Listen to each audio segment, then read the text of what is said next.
Welcome to the Chronological Christie podcast, in which a long-time Agatha Christie collector and her Christie novice husband discuss the works of the Queen of Crime in publication order. In this episode, we take a look at the second set of 5 stories in the Poirot Investigates short story collection: The Adventure of the Egyptian Tomb, The Jewel Robbery at the Grand Metropolitan, The Kidnapped Prime Minister, The Disappearance of Mr. Davenheim, and The Adventure of the Italian Nobleman.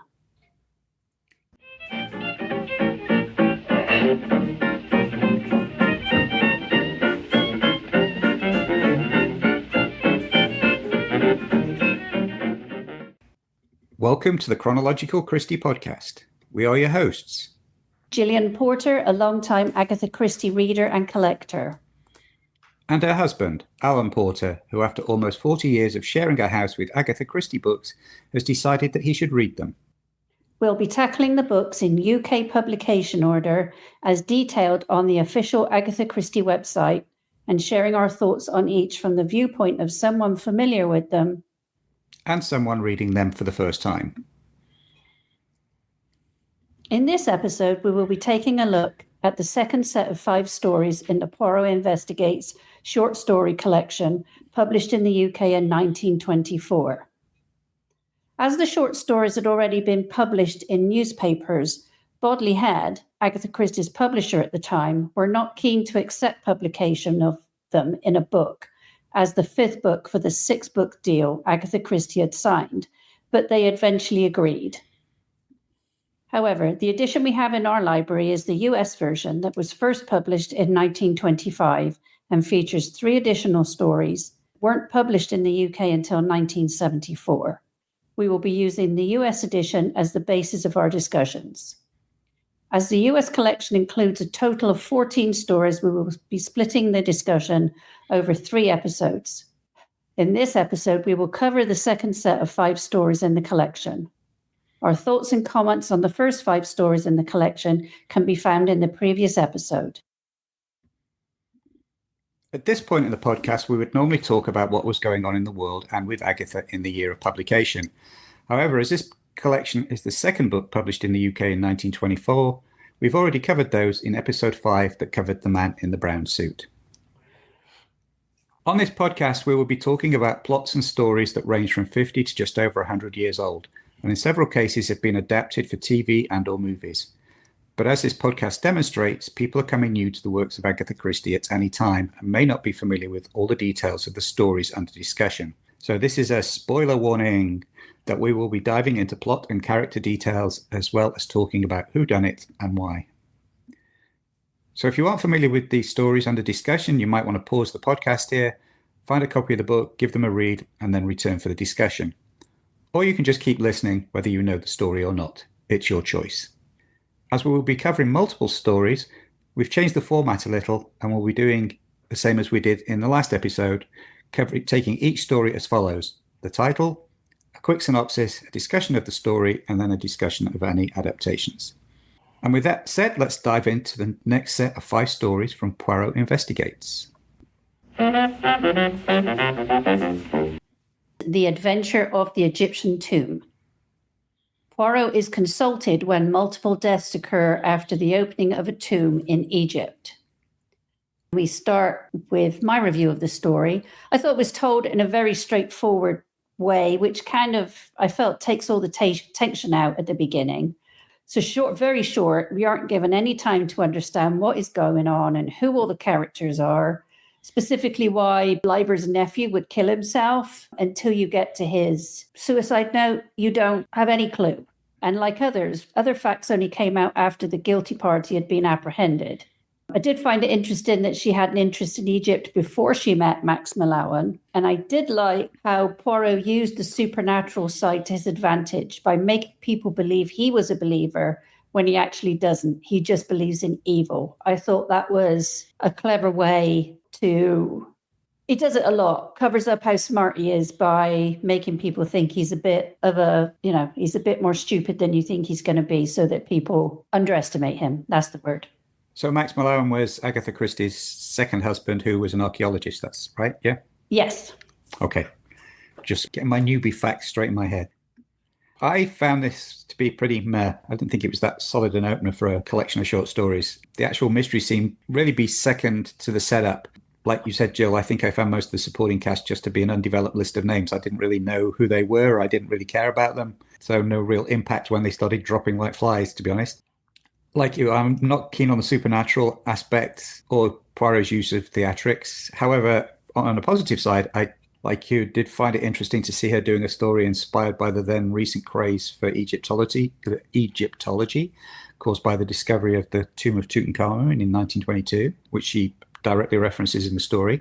So I don't know if this is when her interest in Egyptology, can't say that word, when her interest in Egyptology started, or that came later and she was really just riffing off a current craze. I'm not quite sure, but it was fun. I also liked how confused Hastings was about Poirot's apparent enthusiasm. Like you said, he was sort of underestimating him, thinking that Poirot had been taken in by all the supernatural curse stuff, when in fact what he was actually talking about was the insidious effects of superstition, which is a very interesting line. And I would have probably liked her to have gone into that a bit more, about how damaging superstition and the manipulation of superstition can be. Yeah, I agree with you on that one. And I don't know. I'm assuming, like you, that she wrote this because of the Egyptology craze. I'm going to show off because I can say it. I think that's probably why, because everybody was mad for it. It just, it's interesting that later on she becomes much more involved. Okay, which leads us on to the adaptations. Like last time, we're going to start with the TV adaptations from the Agatha Christie's Poirot series. Again, they're jumping around all over the place. This one is in season 5, episode 1. I felt this adaptation was just okay. It felt padded with Hastings' sojourn in New York, which isn't in the story, complete with the same archival footage of the Queen Mary ocean liner that they actually used in the $1 Million Bonds episode. Fun to spot that. And then I thought there was an overemphasis on the spooky close-ups of bits of Egyptian tomb statuary. Unlike with most of these where Poirot keeps things mainly to himself, it just feels like he's pulling a rabbit out of the hat at the end. And there was no real tension or suspense, which is what you said about the main story. But I did appreciate, as always, the small character moments between the lead characters that make me smile. So sort of a middle-of-the-road one for me, this. Those bits really make it, don't they? Yes, they do. They make the series, I think. They do. And I agree. It's an okay, but not a great episode for me as well. I wanted to know why Hastings was in California. How long did it take him to get to New York? And then home on the Queen Mary. The timeline on this was very odd because, I don't know how long it takes to get from California to New York at that time. We know from previous episodes that the Queen Mary took about 4 to 5 days. So you're talking at least a week, if not longer, because he makes 2 visits to Bleibner's room. They're both on different days. So he stayed in New York a couple of days. And how did he get a ticket to be on the Queen Mary? All that stuff. I think about these things, obviously too much. But did he get the Mal de Mer this time as well? I had all these questions about that part that were completely irrelevant to the actual story, but that's the way my brain goes. I wanted to cry sacrilege the way they just busted the seal on the tomb. That was more like grave robbers than proper archaeologists. And I know they weren't really, at this time, proper archaeologists that gone to school and studied and take care of these things. But whoa, that was just a moment for me. I didn't like that at all. The idea of dressing for dinner when you're living in a tent always seemed bonkers to me, but seems to be very British with keeping up appearances. But as you said, there were too many things not explained, so I had no idea how we were even meant to attempt to solve this. The amount of clothes that they took with them and the fact that they were wearing their regular suits during the heat of the day and then, as you said, putting on the dinner jackets and stuff for dinner in the evening and the properly set out stuff always amuses me. Seems so impractical, but very much of the time. Yeah. So. And none of it was creased. They didn't get sweaty. No. They had that thing where Poirot went from just using his little clothes brush to a bigger thing to keep the flies and the dust off. There's no way you'd have all those perfectly pressed clothes, especially coming out of small suitcases. That always fascinates me when people travel. In terms of other adaptations, we did, again, find that this had been adapted in the Agatha Christie's Great Detective Poirot and Marple anime series. It is done in 2 parts. Episode 11 is The Riddle of the Egyptian Tomb, Part 1, a written challenge from ancient times.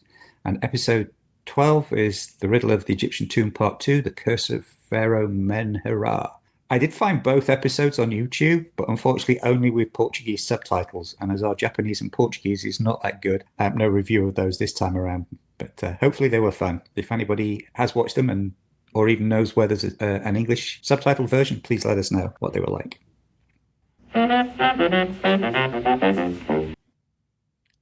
The jewel robbery at the Grand Metropolitan. Poirot and Hastings are on holiday in Brighton when some very expensive pearls were stolen. What did you think of this one, Alan? I like this idea of sort of what I called a reverse lock room mystery. Instead of how can something be stolen from a locked room, we get how can something be stolen from a room where there's somebody permanently on watch. I thought that was a very clever concept. But I felt the execution fell short on a few fronts. If the Opalsons, the folks who own the jewelry, were that concerned about security for their very expensive pearl necklace, I didn't understand why Mr. Opalson would take the bedroom across the corridor at the hotel instead of taking the empty room next to his wife's, which had a connecting door to his wife's room. That just seemed odd to me. And in fact, a lot of things just didn't really make sense for me. The thief's whole plan was contingent on the French maid leaving the room twice within a given period of time, but there was nothing to make her leave the room. Where did they get the duplicate key for the box the necklace was in? How did they get a fake version of the necklace made with which to frame the maid? And then Poirot had these magic cards, apparently, which had some substance on them that captured fingerprints. It all seemed a bit fanciful. But having said that, I did like the small bit at the end about Poirot actually getting a check for his services. That's not often covered about how he actually gets paid. So I thought that was fun. And I have a side question about Hastings, and this is maybe something we can come back to when we do another Q&A episode. Hastings seems very well connected. It's like every episode, it's like he knows about somebody who's in the establishment or where somebody made his fortune or who's related to who. He seems to be very well connected, rich people's social circle. Do we ever learn anything about his background, about how he does that or how he knows all these people? No. Oh, okay. In The Mysterious Affair at Styles, they do talk about the fact he went to school with the two brothers. Right. So he obviously moved in those circles, but no, in my memory, you don't really learn much about him. Okay. So people who travel with their expensive and rare jewelry always seem to be so surprised when it's stolen. I mean, it's not just in her stuff, it's in other detective stories and other situations too. You're like, well, duh. You go around showing off this piece of jewelry you've got. It's really not surprising. You either put it in the hotel safe for a safe deposit at a bank, and you only take it out when you wear it, and then it goes straight back in. And Poirot just happening to be around, which was, while it was obviously bad luck for the thieves, I find these a bit contrived for my liking. I like when he's consulted. But I also understand that always can't be the case. I just prefer those because I don't know. I just prefer those. I like the fact Hastings wanted to treat Poirot to a trip. And that conversation at the beginning was quite funny in that while Poirot seemed like he felt like he was trying to be gracious, he was actually quite insulting. And Hastings wasn't very happy. You could tell from reading it. And as you said, it was an interesting twist on a locked room mystery. Didn't bother going over all the things of your questions because I agree with you. All of it was just a bit far-fetched. All those questions are the same ones I had for it. The adaptation from Agatha Christie's Poirot was season 5, episode 8.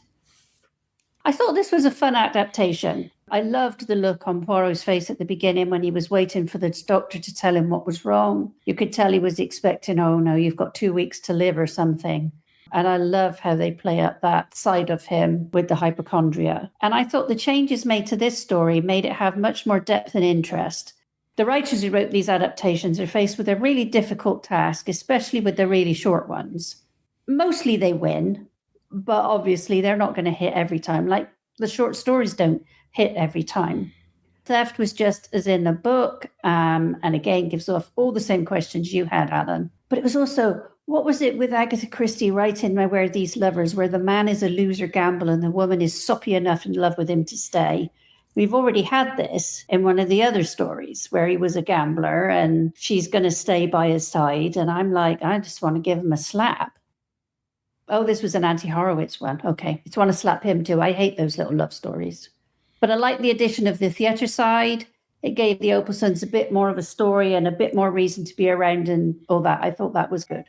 What did you think, Alan? For me, it was another good Anthony Horowitz adaptation, took the bare bones of the story and spun it into a very entertaining TV episode. And by taking the path he did with the setup and the robbery, I think he managed to overcome almost all of my objections that I had from the original short story, apart from the fact that it still relied on the maid having to leave the room twice, but I guess that's pretty central to the whole thing. There wasn't really a way to ride around that. He did either figure out ways to address the other questions or set it in a way that they didn't come up, so I like that. Made it much more believable. Like you, I loved the fact that he added the Opalsons as being not movie producers, as being producers of a stage play, and that the pearls were actually the centre of the play. That made, and they were using them for publicity purposes to get people to come to see their play. So that sort of added theatre setting with the pearls as the centrepiece made a lot more sense. I really enjoyed the back and forth between Poirot and the obnoxious producer, Mr. Obleton, especially Poirot having him arrested as a distraction to make the thieves think that they were in the clear. I thought that was good. I loved the back and forward between those two. You know, the anything for publicity aspect I thought was fun. Great to see Miss Lemon out in the field conducting research in London and then turning up in Brighton at the hotel with the vital clue. I thought that was great. That made much more sense than the magic fingerprints card from the story. And I also enjoyed the running gag of Poirot being constantly recognised as Lucky Len, the newspaper mystery prize guy. Although I felt the payoff for that fell a bit flat, but I thought it was a fun thread throughout, and Poirot's reactions to people coming up and recognising him and demanding money for recognising him I thought was fun. Overall, I really enjoyed this one. It was a good, fun adaptation. Yeah, I like the Lucky Lemon part too. That was good. This one was actually also adapted as part of Agatha Christie's Great Detectives, Poirot and Marple. In fact, it's the first episode of the series. And we did find it on YouTube. So again, there will be a link in the notes where you can go watch it yourself if you haven't yet seen it. So Jill, what did you think of this opening episode of the anime series? I liked it. I'm liking these episodes. With this being the first episode where Maybelle meets Poirot, it does give me some questions for episode 2. I had more hopes that Oliver, her pet duck, was going to do more when he runs around the party at the Grand Metropolitan Hotel causing chaos. But sadly, that seems to be all he really does in this episode. So he's obviously going to be a side character rather than a major one. Again, as a pretty straightforward retelling of the original story. The whole casualness, if you've got jewels, those pearls that much, and you put them in a little box, just still blows my mind, however many times I think about it. I also don't understand, like I said, how Poirot and Hastings don't seem to recognize Maybelle in the next episode, which was the adventure of the cheap flat, which we covered in the previous episode.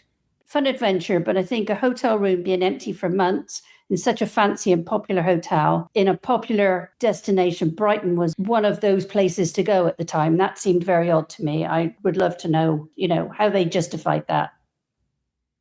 What did you think, Alan?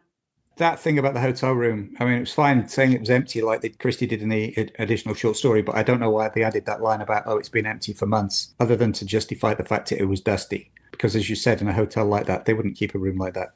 If they're having that sort of occupancy problems, it wouldn't be the fancy, plush, well-attended hotel that it seemed to be. So it just seemed odd, that adding that line. I don't know why they did it. Yeah, overall, I haven't really got much to add. It was a fun first episode. It does a great job of introducing the series heroine Maybelle and her duck, and is really surprisingly faithful to the original short story. Again, they packed a lot into 25 minutes, and it was fun and enjoyable to watch. I'm looking forward to hopefully finding more of these in English. Yeah, me too. I'm enjoying them. Yeah. I didn't think I would. I thought she'd be irritating, but she's not. Okay, I guess with that, we'll move on to the next story. Kidnapped Prime Minister. Poirot is called in to help after the Prime Minister is kidnapped 24 and a quarter hours before a pivotal meeting in Paris. What did you think of this one, Alan?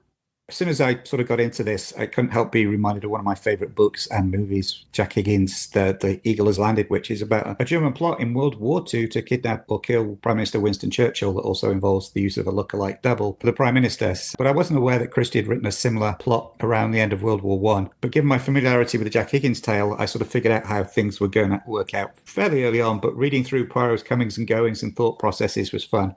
I like this one because you actually got to see into his thought processes a bit, as opposed to him just keeping things to himself and going ta-da at the end. You sort of knew where he was thinking as this one went along. So I like that. I was fascinated that Agatha Christie made up a fictitious prime minister instead of using the name of the actual one from around the end of the war, which was David Lloyd George. But maybe that was because he was still prime minister around the time she wrote the story.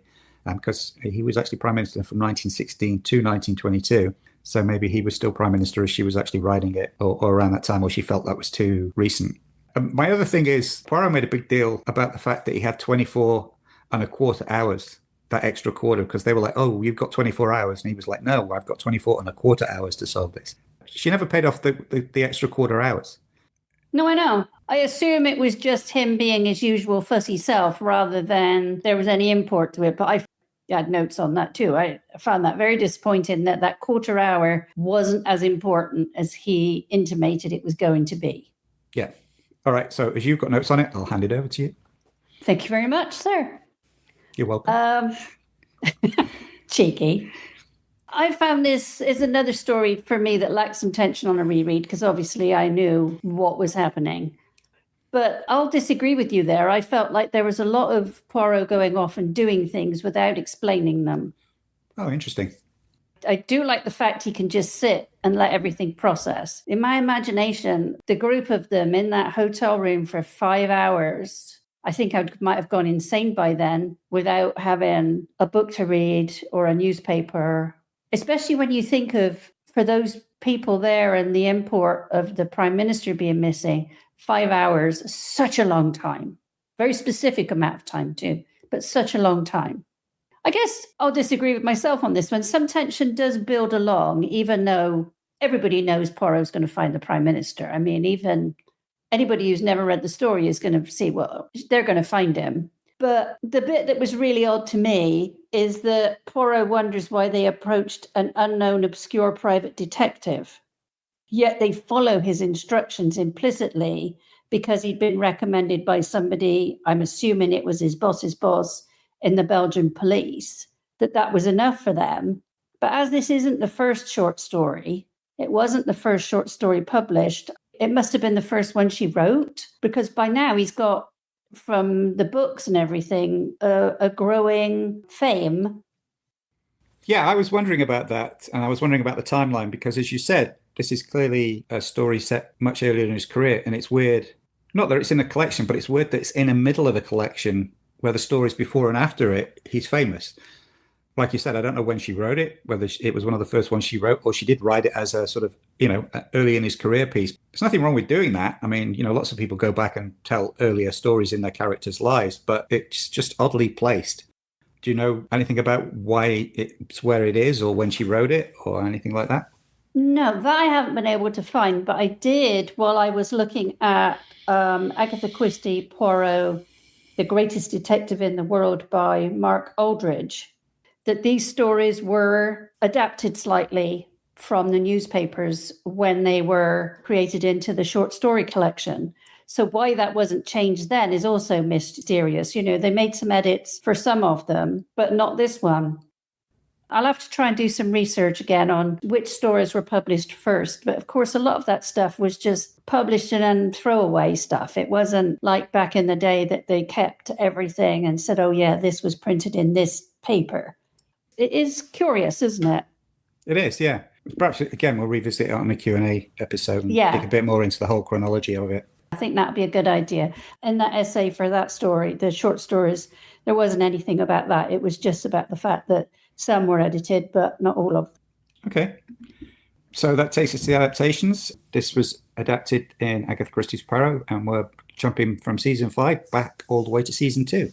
This was season 2, episode 8. So what did you think of this adaptation, Jill? I really loved the whole thing with the tailor. Poirot insisting that his tape measure was be broken or incorrect because he hadn't put on another inch. And Hastings kind of grinning in the background. I really liked, again, because it was a lovely little bit of the relationship between Poirot and Hastings, but also showed off Poirot's vanity, that he has to have his suits made by this very specific person. And I just thought that was a lovely way to start an episode, because there's always that issue with an ongoing series. How do you start each episode? Do you want to go straight into the crime or whatever? So doing these personality building things, I think are really nice. And it was very well acted. The rest was okay. It was kind of slow and it was kind of painful in the middle, all that driving and stopping at all the cottage hospitals.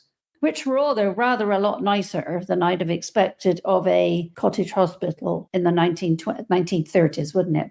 Yeah. I mean, it's before the NHS, but they did that when he went in, was pretty snazzy. But yeah, it was just okay for me. You've got a lot more to say about it than me. And it just was slow, with then this stupid excitement at the end, which was really not necessary. But what did you think, Alan? Just actually going to address your cottage hospital thing. You're right. I mean, we used to live just up the road from a cottage hospital and used it a couple of times, and it was nowhere near that fancy. It just makes me wonder if they found a place that had a late 20s, early 30s Art Deco ambiance to it and said, oh, we're going to use this as a set for the cottage hospital because it looks like the right time period as opposed to it looking like a cottage hospital, if that makes sense. Yeah, no, I agree with you. Well, plus, as it was pre-NHS, some of them may have been fancy. I just don't know. I don't know. But anyway, this was another middle-of-the-road episode for me. There was some good ideas that added to the story, like having the kidnappers linked to the Irish Home Rule movement. That made sense given the mid-1930s time period that this adaptation was set in. But some not so good ones. The woman's unnecessary suicide at the end made no sense, either in terms of the character or what she was trying to achieve. And the fact that it was revealed that she was the daughter of Irish nobility fairly early in the story should have been a tip-off as to really what was going on and who was involved. And it sort of seemed to come to a surprise to some people. Though I thought there was way too much reliance on people remembering stuff that they'd read in a newspaper days or weeks earlier. Though I did like the scene of Miss Lemon trying to recall the name of the village where the Irish noble's house had burnt down. And she was saying one thing and she was getting closer and closer. And then when they found the actual name, it was nothing like the word that she'd been trying to say. No, I loved that too. I thought that was really funny because it's what we do, right? Yeah, I'm sure it's going to begin with a B and it begins with an S or something. So that was fun. You're right. The so-called car chase scene went on way too long. In fact, I got so bored with the car chase that I ended up spending the time looking at the make of Hastings' car on my phone, which was a lovely Lagonda, by the way. And again, I was surprised they kept the name of the fictitious prime minister from the story. I think it wasn't necessary. I think they could have just had everyone refer to him as the prime minister and left his actual identity ambiguous and let the reader fill in who they thought it was or who it might have been, or it didn't really matter. I mean, he's not really a central character. He's sort of more of a offstage reference. Yeah, I think they could have just left that ambiguous and just said the prime minister, and it wouldn't have made any difference. And in fact, I think it would have made it feel a bit more realistic. I don't know, when they use the name of a fictitious prime minister or fictitious public historical person, it makes it seem less real to me. So I think they could have made it more engaging by just making it that bit more ambiguous and just say prime minister instead of his name. I agree with you. And one thing I was going to say that I thought I meant to mention earlier, and I hadn't written in my notes, that I thought was clever in the short story and carried over into the adaptation, is that whole thing of, because he'd been shot with his face being obscured, the way they tried to mislead them into that he'd been taken to France. I thought that was quite clever, and they did that quite well, I think, in both of them. Yes, yeah. The misdirection in both was pretty well done, I thought. Again, this is another one that we found in the anime series. It was another two-parter. Episode 9, The Prime Minister's Disappearance, Pursuit in the Dover Strait. And episode 10, The Prime Minister's Disappearance, The Truth is in England, which sort of gives things away a bit. That is a bit of a giveaway, yeah. But again, I could only find Portuguese subtitled versions, so no reviews of those two episodes, unfortunately. The Disappearance of Mr. Davenheim. Now, until I actually saw one of the episodes, I'd always called him Davenham, because as we know, the British don't like to pronounce all the letters and do all the words properly. But then I, rewatched the adaptation and they all said Davenheim, and I'm like, oh, we're pronouncing them all today then, are we? So that was a little interesting thing for me, because when you look at certain words in the English language, you're never really quite sure how to pronounce them. But for this story, Poirot takes a bet with Jack that he can solve the case without leaving his apartment. I thought it was a fun idea that all Poirot needs are the details so that he can solve the case just by using his little grey cells and not leave his apartment. I love that Jack was coming to tea and that Poirot is fussing with the table in the background until it is just so. I love those little details. The case itself was intriguing. And I just thought it was a clever setup and cements the power of those little grey cells. What did you think, Alan? Yeah, I like the idea of the bet between Poirot and Japp, that Poirot couldn't solve a case just by sitting in his office chair, which of course he did. So I like that. But I will say, morning after reading the story, I sat down to write my notes, and I couldn't recall anything about the actual case details or the resolution. The only thing that stuck with me was the bet, which is strange. Interesting. Yeah. So none of it did until we rewatched the adaptation. So all the others I could pretty much recall, but that one was just a blank. I don't know. Talking of the adaptations, so this one again is in Agatha Christie's Poirot, still in season 2, but episode 5 this time. And I really enjoyed this episode. Like several others, it gave the main story more depth and made it memorable. Obviously, I can remember it more from the adaptation than I could from reading it. Like you, when I did read the story, I thought it was Davenham as well, not Davenheim. A little taken aback when they first said that in the adaptation. I'm like, oh, okay, I guess that's the way it's pronounced. Like I said, it was more memorable. On a personal note, I really enjoyed the Brooklands racing circuit scenes. I knew early on when they said, oh, the house is just down the road from Brooklands. I'm like, oh, I hope they go in there. And they did. I loved how the fact that they managed to combine what actually remains of the actual location with the archival newsreel footage. I was actually lucky enough to visit Brooklands on one of our trips back to the UK not so long ago. The clubhouse is still there, and a section of the original banking for the race circuit is there. Watching it, I was able to go, okay, I know exactly where they've set up that shot, and I know exactly where they've set up that shot because I've stood there. And then when they were doing the black and white stuff, it's like, okay, I can see where they're transitioning from the location stuff to the archive newsreel footage and back. It was very clever. It's always fun to see somewhere on TV or in a movie that you actually know or have been. So that added a little extra for me. But above all this, I thought this was another wonderful character piece. The looks and expressions between the main trio of Poirot, Hastings and Japp were absolutely priceless. And I actually liked it this time because this is our second Poirot at home story. And then in the last time they did it, the adaptation, they had Poirot actually go to the scene of the crime. Here he stayed at home. And I like they actually kept him at home this time. And I loved the fact that he used that time at home when he was waiting for information and had nothing else to do to teach himself some conjuring tricks, particularly sleight of hand. So I hope we get to see that used in later episodes. They did add some weird subplot about Miss Lemon bringing in a neighbour's parrot or something to look after for a week. I didn't really get what that was about beyond setting up a really good I'm talking to the parrot joke between Poirot and Hastings. But other than that, I really enjoyed this one. And not just because of the personal connection. I just thought it was a really good adaptation that clearly added a lot to a story that I'd originally found fairly forgettable, and this made it memorable. Okay, Jill, over to you. Yeah, I enjoyed this one too, especially with keeping Poirot home due to the bet. I loved him following Miss Lemon around while she was trying to work and asking her questions, and you could see her getting more and more frustrated. Although I did wonder why she was so busy, because at the beginning when they'd been talking, there'd been no case coming in. They hadn't been very busy, so I'd love to know what she was doing all the time.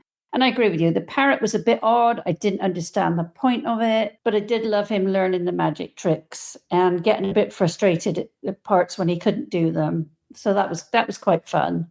My thing is when you see Mr. Davenheim bag up the jewelry, there were only 2, maybe 3 pieces of jewelry. And in the original story, it was like he'd been collecting jewelry and giving his wife these outrageous gifts over a period of 5 or 6 months.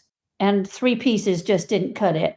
I don't see how they would be worth him disappearing, although he had the bonds and everything as well. So I just felt like there should have been more of those. I loved when Hastings and Japp kept crossing and meeting during their interviews. You know, their eyebrow raises. They're all expert eyebrow raisers, I will say. And how Hastings was getting fed up and embarrassed with having to go and ask Poirot's odd questions. That was quite entertaining. He plays the part so well as Hastings. The Cars of Brooklands was a fun ad, but it didn't really add or subtract to the actual story, apart from to give them a base and expand again on Hastings' love of cars. I thought the part where Hastings interviewed the boatkeeper was pretty funny. The guy playing the boatkeeper when he was talking about, oh, Friday's my busy day, and you just see him sat there sleeping because nobody's out on the boats. But mostly, again, it's those expressions between the main characters are just so good. So good. The other adaptation, another one of the Agatha Christie's Great Detectives Poirot and Marple anime, episode 35 was the case of of Davenheim's disappearance. We couldn't find a copy of this episode. If we do, it pops up, or if anybody knows where we can find it, let us know. We would love to watch any of those adaptations as they come along. The Adventure of the Italian Nobleman. Poirot joins his friend Dr. Hawker on a call out to Count Foscatini after Count Foscatini is called to say he had been killed. What did you think of this one, Alan? I like this one. This was a really short one. I could follow along and pretty much tracked along with most of Poirot's observations, although I couldn't figure out the significance of the uneaten rice souffle until the end when it was revealed. And I guess this is the closest we've had so far to the butler did it. I mean, I know it's always a running joke and has been for years with you and I that whenever you pick up a mystery, I just go, the butler did it. You know, I'm sure that's an old joke for a lot of people. But I guess this is the closest we've come so far to an actual the butler did it. And I like that it was sort of predicated on the fact that most people just overlooked the domestic staff. You know, oh, it had to be done by another Italian nobleman, or it had to be this person who'd been invited to dinner, or this business connection. You know, nobody was really taking any notice of the valet because he's just domestic staff. And of course, it turned out that he was the one who did it. So I like that. I like the fact that she sort of shone the spotlight on that built-in sort of class prejudice, if you like. I thought was interesting. Yeah, it gets used quite a lot. And yeah, I agree with you. I mean, I thought this was a good, solid story. And there are enough clues you can work out who did it. It's not like some of the others where you're like, whoa, he pulled that out of his hat. All the clues are there. I remembered the story, but I don't think I'd have been able to work it out. So on to the adaptations. Again, this was from Agatha Christie's Poirot. We're now back to season 5, episode 5. What on earth was that? What did we watch? It was just a mess to me of a few ideas all thrown together. I did like watching Hastings pick a car, but the crash in an Italian wedding was terrible. And Intrigue at the Italian embassy, those two stories just obscured what a great story you've got underneath here. A great, simple, straightforward story. The amount eaten at the dinner was suddenly not important when that was one of the most important clues that Poirot uses. And the idea of the cook being a slob was just unnecessary, and I didn't find that funny at all. The whole car chase at the end was just ridiculous and very embarrassing to watch. Ruining Hastings' new car. You know, maybe he just goes back to the Lagonda, which is a nicer car anyway, but seemed that they were trying to get something a bit funny out of it, but it didn't work for me. And making the murderer a love interest for Miss Lemon was just cringy to me. I don't know about you, that whole thing. Just didn't like it. What about you, Alan? I'm not sure what to make of this one, like you. I felt there was way too many unnecessary changes to the base story. Too many additional characters, all the additional Italian characters, the car showroom people, the mafiosi, the equivalent of the mafia, whatever they were called, the people at the Italian embassy, the wedding, and then right at the end, the murderer's wife, who's never even been mentioned or hinted at, suddenly turns up. And then they removed some of the key clues or changed them, like you said, the number of people at dinner, the time of the murder. I didn't really understand why they'd made a lot of the changes they'd made or crammed it full of people when it was a very small, intimate story, really, with maybe 2-3 characters, and all of a sudden we got this huge cast to tell it. And then you got that stupid car chase at the end, which was a very Keystone Cops, particularly when they added sort of the Charabanc bus tour on the end of it and the slapstick ending. Although I did actually like seeing Hastings actually clock the guy for leading Miss Lemon on. I thought that was fun. Yeah, I did like that bit. Yeah. But otherwise, I didn't think this was worthy of the series. This is probably my least favourite episode that we've watched so far. Just wasn't what I was expecting. No, it's quite shocking when you come across one like this, isn't it? Because you're like, all the others, even if you don't really care for them, they're all basically good. And then this one, you're like, hang on a minute. I felt like you've almost slipped into an alternate dimension or something. That concludes our review of the second group of 5 stories. Okay, so on to my favorite quote. This time we're doing something a bit different. This time it's a quote from Dorothy L. Sayers, who wrote an introduction for several newspapers for the Mystery at Hunter's Lodge. It's a great description of Poirot. The Belgian detective has his full complement of little vanities, which are as endearing to his readers as they are irritating to his rather stiff English friend, Captain Hastings. He likes to blow his own trumpet. He is fond of delivering little lectures on detective method. He is as ready as any woman to attract public attention, a trait offensive to the right-minded British male. He is not a specialist in any particular branch of detection. His tools are logic and the faculty for disentangling the essential from the non-essential. That was from Agatha Christie Poirot, The Greatest Detective in the World by Mark Aldridge. The link will be in our show notes. We also recently discovered the site Collecting Christie that we thought you all might enjoy, so the link will also be in the show notes.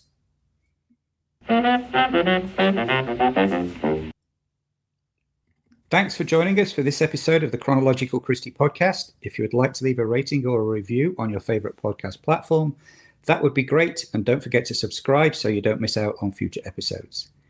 If you would like to discuss any aspect of this episode, you can message us on the Chronological Christie Instagram account, a link for which will be in the show notes. And you can also find us on social media. Jill, where can you be found?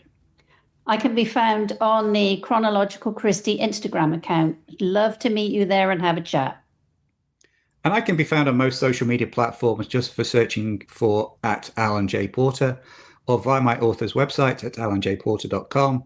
And if you want to keep up with our various writing projects, you can sign up for our free weekly newsletter at alanjporter.substack.com. The books discussed on this podcast can be found on a dedicated Chronological Christie section of our online bookstore at bookshop.org. The link will also be in the show notes. Please join us for our next episode where we'll be discussing the remaining 4 stories of Poirot Investigates. We look forward to you joining us.